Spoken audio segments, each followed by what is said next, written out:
Donc je vais maintenant développer la leçon du jour. J'explique cette leçon dans mon livre « Père riche, Père pauvre ». Et voici ce qui a fait la différence pour moi.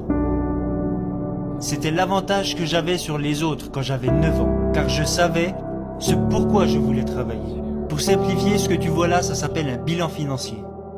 Donc ça, c'est ce que ton banquier veut voir.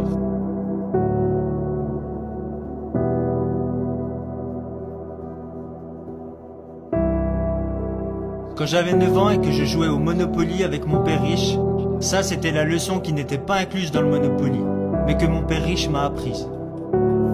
Et fondamentalement, l'erreur que la plupart des gens font, c'est qu'ils vont à l'école pour obtenir un travail. Et ils se placent ici. C'est là que se situent les pauvres et les gens de la classe moyenne.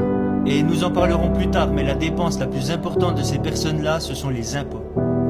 Il n'y a pas longtemps, le président Trump a dit qu'il baisserait les impôts. Il n'y aura pas de réduction d'impôts pour ces gens-là. Comme tu le sais, les règles sont toujours écrites pour les riches. Je n'écris pas les règles. Tu peux être en colère contre moi, mais ce sont les règles. Les riches établissent les règles. La règle d'or est que celui qui a l'or fait les règles. Alors la réduction d'impôts concerne uniquement ces gens-là. C'est là qu'elle va. Je t'en dirai plus à ce sujet plus tard. Mais c'est pour me placer ici que je travaille. Donc ce pourquoi je travaille en premier lieu est numéro 1. Je suis un entrepreneur. Je veux avoir des entreprises. J'ai plusieurs entreprises. Et je ne travaille pas. Tu travailles ici et tu ne me vois jamais, n'est-ce pas? Non, en effet. Parce que je ne travaille pas pour obtenir un salaire. Vient ensuite l'immobilier.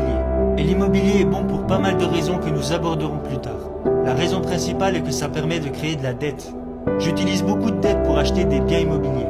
Et je ne paie pas d'impôts. Vient ensuite le papier. C'est tout ce qui concerne l'épargne, les actions, les obligations, les fonds communs de placement, les ETF, etc. Je n'ai rien de tout ça. Mais ça, c'est ce que font la plupart des gens. Aller à l'école, trouver un travail, investir dans un plan de retraite et économiser de l'argent. Loser. Je dis ça juste pour vous énerver, les gars.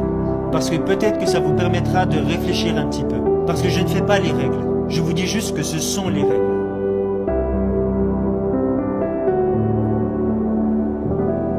Ce sont ces personnes qui paient les impôts les plus élevés et qui travaillent le plus dur.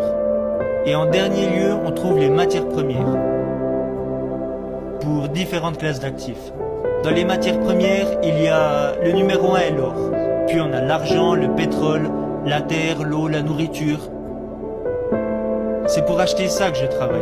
Quand j'ai quitté l'école, plutôt que de travailler pour un salaire et de travailler pour de l'argent, mon éducation et mon raisonnement devaient se trouver bien au-delà de tout ça. Parce que j'avais déjà un bon job. Et j'avais déjà conscience de ce que je devrais faire quand j'ai quitté l'école. La chose sur laquelle je me suis concentré en premier était les matières premières.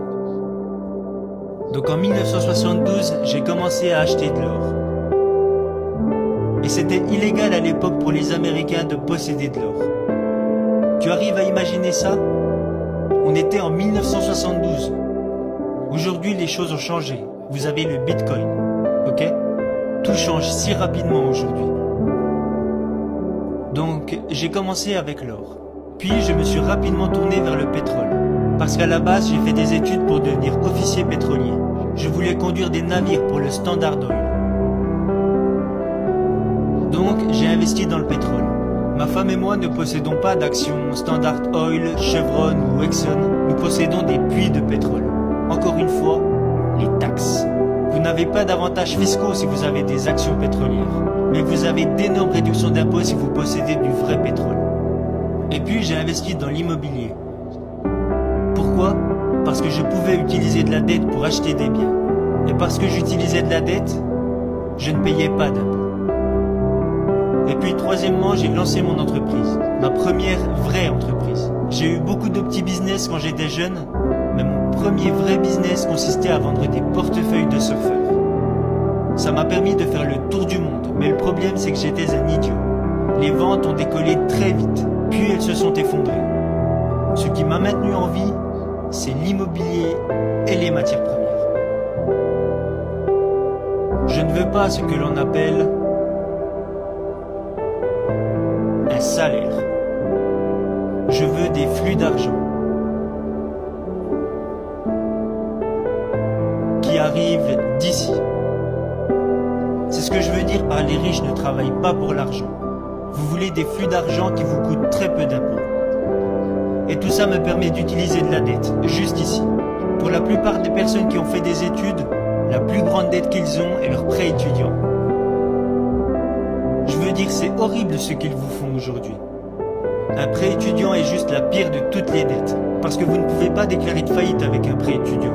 Puis vous obtenez un autre prêt pour acheter une maison, et vous appelez ça un actif, alors que c'est en fait un passif.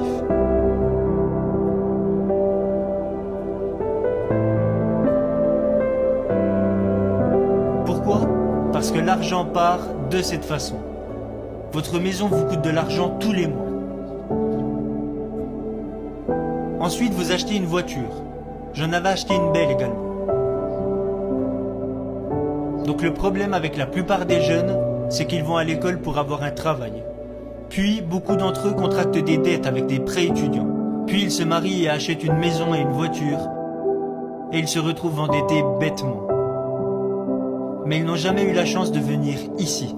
Le seul investissement qu'ils font, c'est dans un plan épargne retraite. Chose que je n'oserais même pas toucher avec un bâton de 10 mètres.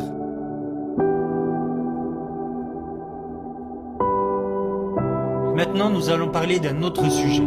C'est le Bitcoin, le dollar et l'or. Lequel est le meilleur ? J'adore l'immobilier encore une fois parce que c'est de la dette.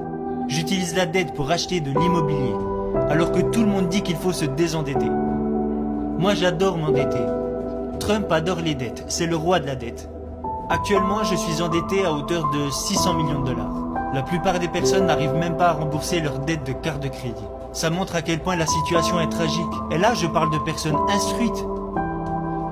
Et puis ici, j'ai des réductions d'impôts parce que j'ai des employés.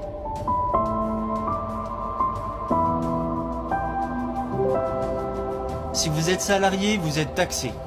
Si vous embauchez des gens, ils vous accordent des réductions d'impôts. Regardez en ce moment Amazon, ils veulent ouvrir de nouveaux entrepôts. Chaque gouvernement veut les accueillir. S'il vous plaît, venez en Indiana. S'il vous plaît, venez au Canada. Pourquoi ? Parce qu'ils vont employer des gens. Et les employés paient des taxes.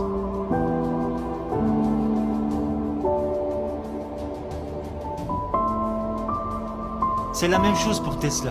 Ils ont obtenu, je crois, 50 milliards de dollars de l'État du Nevada.